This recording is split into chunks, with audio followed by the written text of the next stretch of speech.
네, 지난주부터 사법시험 폐지를 둘러싼 소식 여러 번 전해드렸는데요. 오늘은 현장을 다녀온 취재기자와 더 많은 얘기 나눠보겠습니다. 황대훈 기자, 어서 오시죠. 네, 안녕하세요. 네. 사시 폐지를 지난주에 4년 유예하겠다 이런 발표가 나왔는데 지금 이게 확정된 건 아니죠? 네, 그렇습니다. 확정된 건 아니고요.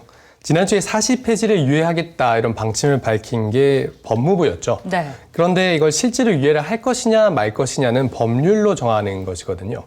그러니까 변호사 시험법에 보면 2017년 12월 31일부로 사법시험은 폐지한다 이렇게 적혀 있습니다. 네. 이걸 실제로 바꾸려면 법무부가 아니라 국회가 법을 바꿔야만 유예를 할지 말지 결정을 할 수 있는 거죠. 근데 법무부의 깜짝 발표로 인해서 많은 분들이 바뀌는 걸로 생각하셨단 말이에요. 그렇습니다. 근데 법무부는 그냥 관련 부처로서 의견을 낸 것에 불과한 거고요. 법적으로 중요한 사안이 생기면 국회에서는 공청회를 열어서 관련된 단체들의 의견을 듣습니다. 법무부도 공청회를 통해서 의견을 전달하면 되는 거였는데요. 정작 공청회에서는 아무 말이 없었다가 갑자기 따로 의견을 발표한 거죠. 네. 교육부나 대법원 같은 관련 부처와도 별다른 협의가 없이 입장을 발표했기 때문에 혼란을 키웠다는 지적입니다. 네. 이번에 사시를 치는 사람만 해도 4,000명이 넘고요. 로스쿨 재학생만 해도 6,000명이나 됩니다. 거의 10,000명이 넘는 사람들의 운명과 관계된 일인데 예. 논란이 일자마자 또 발표 하루 만에 그렇지만 최종 입장은 아니다. 이런 식으로 오락가락하는 모습까지 보였단 말이죠. 네. 덕분에 고시생과 로스쿨생들만 괜히 불안해지게 됐습니다. 네. 말을 바꿔서 신뢰가 문제도 좀 있었는데 법무부 설문조사에서도 논란이 일었다고 들었어요? 이번에 법무부가 유예 의견을 밝힐 때 근거로 들었던 게 국민 여론입니다. 그래서 설문조사를 했다고 말을 했는데요. 일반 국민 1,000명을 대상으로 조사했더니 사시 존치에 찬성하는 의견이 85%였다. 네. 이렇게 발표를 했었는데요. 설문조사 항목이 문제가 됐습니다. 한번 보시면요. 사법시험은 누구에게나 응시 기회가 부여되고 수십 년간 사법연수원과 연계하여 공정한 운영을 통해 객관적 기준으로 법조인을 선발해 왔기 때문에 합격자를 소수로 하더라도 사법시험을 존치하여야 한다는 의견이 있습니다. 이게 사법시험과 관계된 항목이고요. 네. 로스쿨 도입은 그 당시 충분한 논의 없이 결정되었고 로스쿨 제도의 운영 성과가 불확실한 현 상태에서 사법시험 폐지는 시기상조이므로 좀 더 실시해본 뒤 계속 존치 여부를 논의하자는 의견이 있습니다. 이게 로스쿨과 관계된 항목입니다. 네, 두 문항만 봐도 지금 좀 느낌이 다르거든요. 그렇죠. 사실 사시에 대해서는 긍정적인 내용만, 로스쿨에 대해서는 부정적인 내용만 전달하고 의견을 물어봤기 때문에 예. 설문의 공정성 의문이 제기가 됐던 거고요. 그럴 수밖에 없을 것 같습니다. 그렇습니다. 근데 무엇보다 법무부는 사실 로스쿨을 이제 성공적으로 운영해야 되는 책임을 갖고 있는 상황이거든요. 그런데 이렇게 설문조사 한 장을 근거로 폐지를 유예한다는 방침을 내놓은 것 자체가 다음 정부에게 부담을 떠넘기려고 하는 책임 회피적인 태도다. 이런 비판도 나오고 있습니다. 네. 어쨌든 우리 사회에서 지금 사시 폐지를 둘러싼 여러 가지 의견이 나오고 있는 것만은 사실인 것 같은데 법무부 발표 이후의 상황 지금 어떻게 전개되고 있습니까? 갈등이 아주 격화됐죠. 예. 우선 로스쿨생들은 대부분이 자퇴서를 제출했고요. 학교 시험과 변호사 시험 모두 거부한다는 방침입니다. 어제는 법무부를 직접 찾아가서 규탄 대회도 열었었죠. 예. 반대로 고시생들 역시 삭발을 하기도 하고 헌법소원이나 로스쿨 학생에 대한 고발 같은 방식으로 법적 분쟁까지 생기고 있는 상황입니다.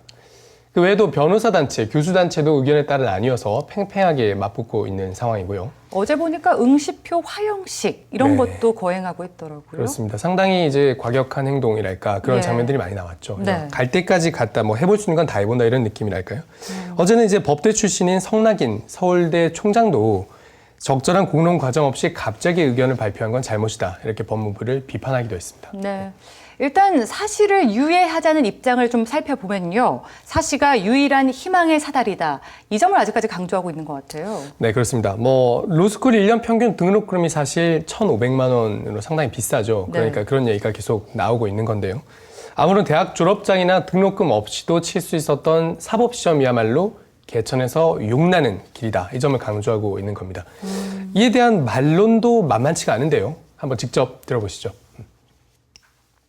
사법시험은 단 한 푼의 은행권 대출조차 허용되지 않고 누가 도와줍니까? 어떤 제도적인 혜택도 없습니다. 로스쿨에 와서는 가정형편 장학금만으로 이미 20% 가까이 전액장학금이 지원됩니다. 돈이 없어서 로스쿨을 갈 수 없다는 거짓말을 더 이상 아무도 하지 않았으면 좋겠습니다. 지금 인터뷰 내용만 보면요. 결국 비용을 개인에게 부담할 것인가, 사회에게 부담할 것인가, 이 문제만 있는 것 같은데 사실 돈이 있다고 해도, 지원을 받는다고 해도 로스쿨 들어갈 수 있는 사람들이 그렇게 많은 건 아니잖아요. 그렇죠. 그러니까 비용 문제만 있는 건 아닙니다. 분명히 못 들어가는 분들도 있는 건데요. 한번 네. 직접 들어보시죠. 전문대 졸업자, 4년제 대학 중퇴생, 재학생 이런 사람들이 졸업장 없이 사법시험 최종 합격한 게 3분의 1 정도가 넘습니다. 근데 지금 뭐 로스쿨 같은 경우는 당연히 이런 졸업장이 학사학위가 없는 사람들은 법조인이 될 기회가 없는 것이고, 지금 최근에 나이로 차별해서 30대 이상이 사실상 로스쿨에 들어가지 못하는 문제가 있고요. 지금 살펴보면 로스쿨이 대학 졸업장 없이는 갈 수가 없는 곳이다 이런 말을 하고 있는데 이거 현 제도상 엄연한 사실 아닌가요? 그렇죠. 뭐 로스쿨에 가려면 대학을 나와야 됩니다. 그리고 사실 치려면 별다른 학력 제한이 없죠. 이것만은 분명한 사실이고요. 다만 이제 최근에 10년간 통계를 보면 이런 게 나옵니다. 사시 합격자의 85%가 상위 10개 학교에 쏠려 있습니다. 그렇죠. 이런 문제가 발생을 하고 있는데 고졸 합격자도 있기는 있어요. 사시 합격자 중에. 근데 합격자 2만 명 중에 고작 20명 정도, 0.1% 수준이라는 거죠. 공정한 기회가 부여된다는 건 분명 사실입니다만 이게 정말 바늘 구멍 같은 기회라는 거죠. 네. 결론적으로 보면요. 사실을 유지하자는 주장은 로스쿨이 원초의 취지대로 잘 운영되고 있지 못하기 때문에 나오는 말 아닌가요? 그렇게 볼 수 있을 것 같습니다. 사실 뭐 지금처럼 단 한 번의 시험을 위해 성적 위주로 운영되는 로스쿨의 실태는 문제가 있는 게 사실입니다. 근데 이거 어디서 많이 들어보신 얘기죠. 단 한 번의 수능을 위해 성적 위주로 운영되는 우리 교육과 많이 닮았습니다. 사실 로스쿨이 운영되면서 스카이 출신이 독점하던 법조계가 좀 더 다양해지기도 했고 취약계층이 더 많이 법조인으로 들어올 수 있는 길도 열린 것이 사실입니다. 네. 하지만 여전히 스카이 대학 로스쿨에는 스카이 대학 학생들이 70%가 넘고요. 뭐 다양한 법조인을 길러낸다고 도입된 특성화 교육들도 제대로 운영되고 있지 못한 것이 로스쿨의 현실입니다. 이건 바뀌어야 되는 거겠죠. 네. 앞으로 뭐 사시가 폐지됐는지 마는지 뭐 앞으로 지켜봐야겠지만 투명성과 다양성 또 동시에 공정성도 확보할 수 있는 방안 좀 더 고민해 봐야겠습니다. 황다윤 기자 오늘 수고하셨습니다. 네.